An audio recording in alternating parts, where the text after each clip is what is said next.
Movie की starting एक ऐसे शहर से होती है जहाँ पर अमीर और गरीब लोग एक साथ तो रहते हैं, लेकिन अमीर लोग गरीब लोगों का बिल्कुल साथ नहीं देते। उनके काफी हाई स्टैंडर्ड्स हैं और वो गरीबों को कुछ भी नहीं समझते। ये मूवी इसी शहर में रहने वाले एक आदमी ऑर्थर पर बेस्ड है। वो अपनी मदर के साथ रहा करता था। उसे कॉमेडी बहुत पसंद थी और उसका दिल चाहता था कि वो एक दिन बहुत बड़ा कॉमेडियन बने। उसका आइडियल एक आदमी था जो कि बहुत बड़े कॉमेडी शो को होस्ट करता था। वो कहता था कि मैं भी एक दिन उनके शो में उनके साथ खड़ा होऊंगा। वो इसके लिए बहुत मेहनत किया करता था। फिर एक दिन हम ऑर्थर को देखते हैं जो कि किसी कंपनी की एडवर्टाइजमेंट के लिए एक साइन बोर्ड लेकर एक रोड पर खड़ा होता है कि कुछ शरारती बच्चे वहाँ पर आते हैं और उसे बहुत तंग करके उसका साइन बोर्ड छीन कर भाग जाते हैं। ऑर्थर यहाँ पर जोकर बना होता है। वो उन बच्चों के पीछे भागता है ताकि अपना साइन बोर्ड ले सके, लेकिन वो बच्चे उसे बहुत भगाते हैं और वही साइन बोर्ड उसके मुंह पर मारते हैं, जिससे वो साइन बोर्ड टूट जाता है और उसके बाद फिर वो ऑर्थर को भी बहुत बुरी तरह मारते हैं। ऑर्थर काफी हर्ट होता है और सीधा अपने बॉस के पास जाता है। वो उसे सब कुछ बताता है कि बच्चों ने उसके साथ क्या क्या किया, लेकिन उसका बॉस उल्टा उसे डांट देता है और कहता है कि तुम्हारा दिमाग तो ठीक है, बच्चे ऐसी हरकत कैसे कर सकते हैं। बॉस उससे कहता है कि मैं तुम्हें तुम्हारी सैलरी भी नहीं दूंगा। ऑर्थर में कॉन्फिडेंस की बहुत कमी होती है, इसलिए वो यहाँ पर खुद के बारे में कुछ बोल ही नहीं पाता। वो वहाँ से काफी उदास होकर बाहर आ जाता है और सोचता है कि क्या मैं इतना बुरा हूँ कि कोई भी मेरी बात का यकीन ही नहीं करता। वो अपने घर आता है और डांस करने लगता है। यहाँ पे हम देखते हैं कि उसकी बॉडी काफी वीक होती है। अगले दिन ऑर्थर अपने कोलीग से मिलता है और उसे उन बच्चों के बारे में बताता है। उसका कोलीग उसे कहता है कि ये तो बहुत गलत हुआ, तुम्हें अपनी हिफाजत करनी चाहिए थी यार। और इसी के साथ वो उसे गन देता है और कहता है कि इसे अपने पास रख लो, ये मुश्किल वक्त में तुम्हारे काम आएगी। ऑर्थर ये लेने से इनकार करता है, लेकिन वो आदमी जबरदस्ती उसे गन दे देता है और फिर ऑर्थर अपने घर के लिए निकल पड़ता है। वो बस में होता है तो उसके सामने एक बच्चा भी बैठा होता है। वो उसे हंसाने की कोशिश करने लगता है और वो बच्चा जोर जोर से हंसने लगता है, जिस पर उस बच्चे की मदर को गुस्सा आ जाता है और वो ऑर्थर से कहती है कि हटो, परेशान मत करो हमें। लेकिन इस बात पर ऑर्थर हंसने लगता है। इनफैक्ट हमें बताया जाता है कि ऑर्थर का कोई सीरियस साइकोलॉजिकल इशू होता है और वो अपनी हंसी को कंट्रोल ही नहीं कर पाता। उसे कहीं पर भी हंसी आ जाती है। वो बस में बैठे हुए उस लेडी को एक कार्ड देता है जिसमें उसकी डिजीज के बारे में सब कुछ लिखा होता है। वो घर आता है और अपनी मेडिसिन लेने लगता है। इनफैक्ट वो गरीब था और ये दवाई बहुत एक्सपेंसिव थी, तो वो गवर्नमेंट के बनाए गए मेडिकल सेंटर से ये दवाई फ्री लेता था। वो एक दिन अपनी साइकियाट्रिस्ट के पास जाता है। वो उसे कहती है कि मुझे अपनी डायरी दिखाओ कि तुम क्या क्या लिखते रहे हो। जैसे ही उसकी डायरी खोलती है उसमें ये लिखा होता है कि मैं उस तरह नहीं मरना चाहता जिस तरह बुरी तरह से मैंने जिंदगी गुजारी है। फिर ऑर्थर वहाँ से अपने घर जाता है तो उसकी मदर उसे पूछती है कि क्या टॉमस की तरफ से कोई लेटर आया, तो ऑर्थर कहता है कि नहीं, आज भी नहीं। इनफैक्ट टॉमस इस मूवी में बहुत ज्यादा रिच बिजनेसमैन दिखाया गया है और लोग उससे बहुत डरते हैं। उसकी माँ उसे कहती है कि अगर उसको हमारी हालत के बारे में पता चलेगा तो वो हमारी हेल्प जरूर करेगा। अगले दिन जब वो बाहर जाता है तो वापसी पर आते हुए रास्ते में उसे एक सिंगल मदर मिलती है जिसके साथ एक छोटी सी बेटी भी होती है। वो ऑर्थर को काफी अच्छी लगने लगती है, लेकिन वो अपने घर आ जाता है। यहाँ उसकी मदर उससे फिर उसी लेटर के बारे में पूछती है तो ऑर्थर कहता है आपका क्या लेना देना है उससे, वो हमारी मदद नहीं करेगा। अगले दिन हम देखते हैं कि वो सिंगल लड़की ऑर्थर के घर पर आती है। वो उससे कहती है कि मैं कुछ टाइम से नोट कर रही हूँ कि तुम मेरा पीछा कर रहे हो, जिस पर ऑर्थर उसे कहता है कि हाँ, मुझे तुम अच्छी लगी हो। तो इस पर वो लड़की हंसने लगती है और जल्दी उन दोनों में दोस्ती हो जाती है। ऑर्थर को एक और जगह से जोकर की ऑफर आती है। वो एक चिल्ड्रन हॉस्पिटल होता है और जब ऑर्थर वहाँ पर जाकर डांस कर रहा होता है तो उसकी पॉकेट से वही गन बाहर आकर गिरती है। सब बच्चे डर जाते हैं और स्टाफ हैरान होता है कि इसके पास गन क्या कर रही है। ये बात फैलती है और उसे इस जॉब से भी निकाल दिया जाता है। वो अपने बॉस को कॉल करता है कि ये तो सिर्फ एक टॉय गन है, तो उसका बॉस उसे कहता है कि झूठ मत बोलो,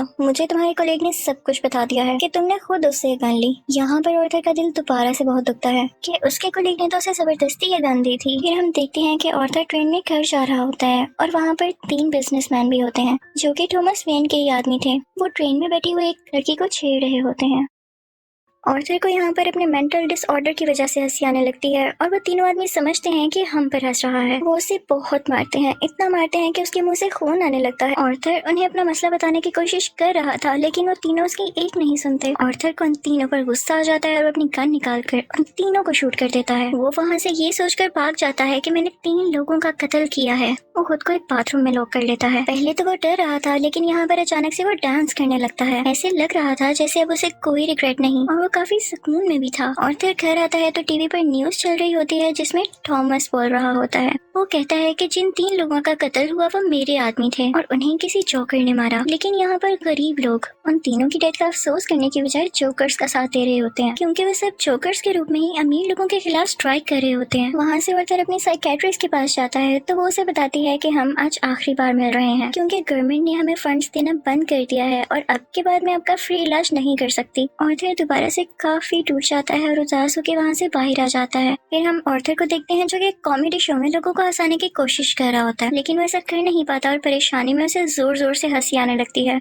इस वजह से उसका शो खराब हो जाता है और वो घर आ जाता है। घर आने पर उसकी मॉम उसे कहती है कि बेटा ये लेटर थॉमस के लिए पोस्ट कर दो। आर्थर जब ये पढ़ता है तो उसे अपनी आंखों पर यकीन ही नहीं आता। वो अपनी मदर के पास जाता है और कहता है आपने मुझसे सब कुछ क्यों छुपाया। उसकी माँ उसे बताती है कि बेटा मैंने ये जानकर नहीं किया। इनफैक्ट थॉमस और मैं एक दूसरे को पसंद करते थे और इवन शादी भी करना चाहते थे, लेकिन मैं बहुत गरीब थी और वो बहुत अमीर, तो हम सोसाइटी की वजह से शादी नहीं कर सके। आर्थर अपने बाप से मिलने के लिए निकल पड़ता है। जब वो वहाँ पर पहुँचता है तो उसके घर के गेट के पीछे थॉमस का अपना बेटा खड़ा होता है। आर्थर उसके सामने बच्चों जैसी हरकतें करने लगता है और उसे भी हंसाने की कोशिश करता है, लेकिन तभी वहाँ पर थॉमस का बटलर आ जाता है। वो उस बच्चे से कहता है कि स्ट्रेंजर से बात नहीं करते और आर्थर को वहाँ से जाने के लिए कहता है। आर्थर उससे कहता है कि मैं सच्चाई से पर्दा हटा कर ही जाऊंगा। मेरी माँ ने थॉमस के यहाँ 30 साल काम किया और वो दोनों एक दूसरे को पसंद भी करते थे और मैं किसी और का नहीं थॉमस का ही बेटा हूँ। जिस पर बटलर उसे कहता है कि तुम भी पागल हो और तुम्हारी माँ भी पागल है। उसने ये स्टोरी अपने पास से बनाई है, उसका थॉमस से कोई लेना देना नहीं है। ये सुनकर आर्थर को काफी बुरा लगता है और वो वहाँ से चला जाता है। आर्थर जब घर जाता है तो उसे पता चलता है उसकी मॉम को कोई अटैक हुआ है और उन्हें हॉस्पिटल शिफ्ट किया जाता है। आर्थर जब बाहर बैठा होता है तो उसके पास 2 पुलिस ऑफिसर्स आते हैं। वो उससे पूछते हैं कि ट्रेन में उस दिन जो 3 आदमी मरे क्या तुम उनको जानते हो। तो आर्थर आगे से कहता है नहीं, मुझे क्या पता होगा। उसे पता चलता है कि इन पुलिस ऑफिसर्स ने उसकी माँ से भी सेम क्वेश्चन किया था, जिसकी वजह से उसकी मॉम को अटैक हुआ। वो अंदर अपनी माँ के पास आ जाता है और वहीं पर वो सिंगल मदर भी होती है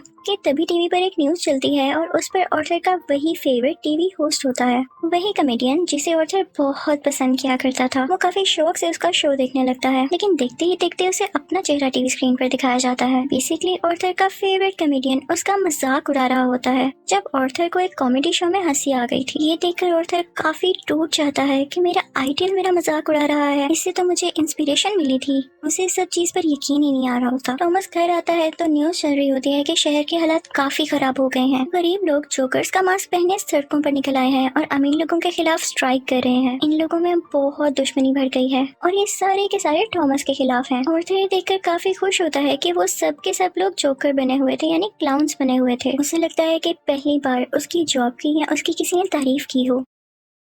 अब जहाँ पर वो गरीब लोग स्ट्राइक कर रहे थे वो एक थिएटर था। उस थिएटर के अंदर अमीर लोग एक मूवी देख रहे थे और वहाँ पर थॉमस भी था। उस स्ट्राइक को रोकने के लिए पुलिस वहाँ पर आ जाती है और उन्हें मना करती है। हर तरफ हलचल मच जाती है और इस चीज का फायदा उठाते हुए आर्थर उस थिएटर के अंदर चला जाता है। वो थिएटर के वॉशरूम में जाता है जहाँ पर थॉमस भी आया था। आर्थर उसके पास जाता है और पोलाइटली कहता है कि मैं आपका बेटा हूँ, मेरी माँ और आप एक साथ हुआ करते थे, याद करें। थॉमस उसे कहता है कि मैं इस नाम की किसी औरत को नहीं जानता और उसे जोरदार मुक्का मारता है, यानी पंच करता है, जिससे उसकी नाक से बहुत खून आने लगता है। आर्थर घर चला जाता है और कुछ टाइम बाद उसे पुलिस की कॉल आती है। वो इनफैक्ट आर्थर से भी इन्वेस्टिगेशन करना चाहते थे उस दिन के बारे में जब उन 3 आदमियों का कत्ल हुआ था। और तभी आर्थर को ये भी पता चलता है कि जो उसका फेवरेट कॉमेडियन था उसने आर्थर को अपने शो में बुलाया है। इनफैक्ट उसने आर्थर की जो क्लिप अपने शो में चलाई थी उसकी वजह से उसके शो की रेटिंग काफी बढ़ गई थी, क्योंकि लोगों ने उसको पसंद किया था। वो बहुत खुश हो जाता है और तैयार होकर वहाँ पर जाने के लिए निकल जाता है, लेकिन उसे याद आता है कि थॉमस के बटलर ने कहा था कि मेरी माँ पागल है। तो वो उस मेंटल हॉस्पिटल पर जाता है जहाँ पर उसकी माँ का कभी इलाज हुआ था। वो उन लोगों से अपनी माँ की फाइल मांगता है। वो वहाँ से वो फाइल चुरा कर भाग जाता है। उसमें लिखा हुआ था कि आर्थर की माँ का किसी और के साथ रिलेशन था। वो उसे बहुत ज्यादा फिजिकली अब्यूज किया करता था, मारा करता था और इसी दौरान आर्थर के सर पर भी चोट आई थी, जिसकी वजह से वो आज इस डिजीज का शिकार है। वो वहाँ से सीधा अपनी दोस्त यानी उसी सिंगल मदर के पास जाता है, लेकिन हमें यहाँ पर पता चलता है कि वो तो थी ही नहीं। वो असल में सिर्फ और सिर्फ उसकी इमेजिनेशन में थी और उसको उसके विजन्स आया करते थे। आर्थर अपने माँ की चोट की वजह से काफी परेशान होता है। वो हॉस्पिटल जाता है और पिलो से अपनी माँ को मार देता है। घर आकर देखता है तो उसे एक पिक्चर मिलती है जिसके पीछे लिखा हुआ था कि मुझे तुम्हारी स्माइल बहुत पसंद है, जो कि थॉमस ने लिखा था और ये पिक्चर उसकी मदर की थी। यहाँ उसे एहसास होता है कि उसकी माँ झूठ नहीं बोल रही थी। वो अपना जोकर का मेकअप करने लगता है और यहाँ पर वो काफी दुखी होता है और उसे कुछ समझ नहीं आ रहा होता कि उसके आसपास क्या हो रहा है। तभी वहाँ पर उसका वही कोलीग आ जाता है और वो कहता है कि जो उस दिन ट्रेन में 3 कत्ल हुए और रिसेंटली तुम्हारी माँ का भी कत्ल हुआ, मैं उसके बारे में कुछ पूछना चाहता हूँ। आर्थर को लगता है कि ये लोग फिर से मेरा जीना हराम करने आए हैं और वो यहाँ पर अपने कोलीग को बुरी तरह से मार देता है। अब इसके बाद आर्थर तैयार होता है और अपने जोकर का फुल कॉस्ट्यूम पहन लेता है। वो अब अपने फेवरेट कॉमेडियन के शो में जाने की तैयारी कर रहा था। वो बहुत खुश होता है और रास्ते में डांस करता हुआ जा रहा होता है। वहीं पर वो दोनों पुलिस ऑफिसर्स भी आ जाते हैं जो उससे ट्रेन में हुए हादसे के बारे में इन्वेस्टिगेशन कर रहे थे। पर आर्थर वहाँ से भाग आता है और भागते भागते एक ट्रेन में घुस आता है। उस ट्रेन में और भी बहुत सारे लोग ऐसे थे जिन्होंने जोकर का कॉस्ट्यूम पहना था। पुलिस इतने सारे लोगों में उसको ढूंढ ही नहीं पाती, तो इसी बात का फायदा उठाते हुए वहाँ से बाहर आ जाता है और अपने फेवरेट कॉमेडियन के शो की तरफ जाता है। वो जब उसके सामने जाता है तो वो उससे पूछता है कि क्या तुम भी जोकर बने हो, क्या तुम भी अमीरों के खिलाफ प्रोटेस्ट कर रहे हो। आर्थर उसे रिक्वेस्ट करता है कि आप लोगों को मेरे बारे में कुछ न बताइएगा सिवाय इसके कि मैं एक ऑर्डिनरी जोकर हूँ।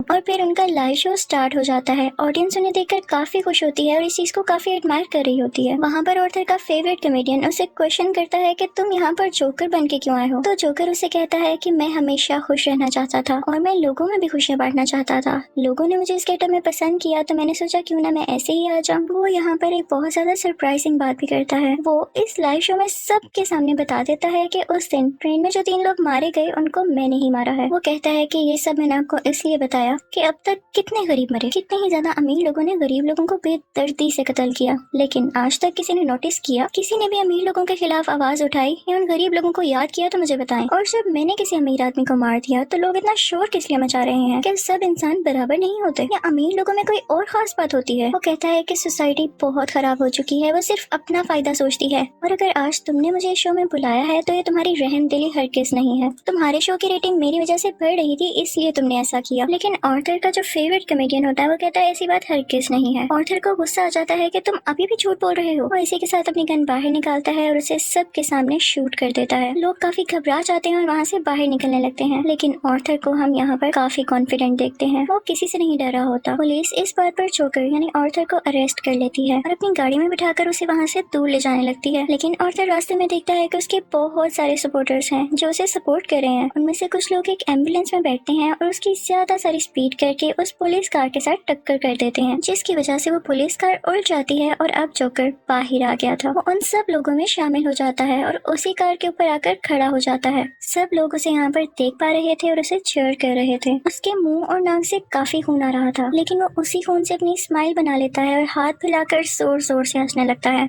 ये इनफैक्ट एक ऐसी स्माइल थी जिसके पीछे गम, तकलीफ और दुख छुपा हुआ था। वो अब उन सब लोगों का हीरो बन चुका था और वो यहाँ पे काफी खुश था कि लोग फाइनली अब उसे तारीफ कर रहे थे, उसे अप्रिशिएट कर रहे थे। दूसरी तरफ हम थॉमस को देखते हैं जो कि अपनी प्रेजेंट वाइफ और अपने बेटे के साथ ये शहर छोड़कर जा रहा होता है, लेकिन तभी साइड पे खड़ा एक जोकर उन लोगों को शूट कर देता है, लेकिन वो उनके बेटे को कुछ नहीं कहता। फिर सीन चेंज होता है और हमें आर्थर यानी जोकर एक साइकियाट्रिस्ट के पास दिखाया जाता है। वो वहाँ पर भी हंस रहा होता है, तो वो साइकियाट्रिस्ट उससे कहती है कि तुम बिला वजह क्यों हंसते रहते हो। तो आर्थर उससे कहता है कि आप इस फीलिंग को कभी नहीं समझ पाएंगी, और ये कहकर वो वहाँ से बाहर आ जाता है। उसके जूतों के नीचे खून लगा हुआ था, जिससे ये जाहिर होता है कि एक अच्छा इंसान कैसे किसी कातिल में बदल गया। और इस मूवी से हमें ये लेसन भी मिलता है कि जब किसी के साथ बुरा किया जाए तो वो बुरा ना भी हो तो एक ना एक दिन बुरा बन ही जाता है। उसे इतनी अजियत दी गई, इतना टॉर्चर किया गया कि उसके अंदर से वो फीलिंग्स ही खत्म हो गई और अब वो अपनी लाइफ से बिल्कुल सेटिस्फाई था। और इसी के साथ ये मूवी भी एंड हो जाती है। आई होप आपको ये मूवी अच्छी लगी होगी।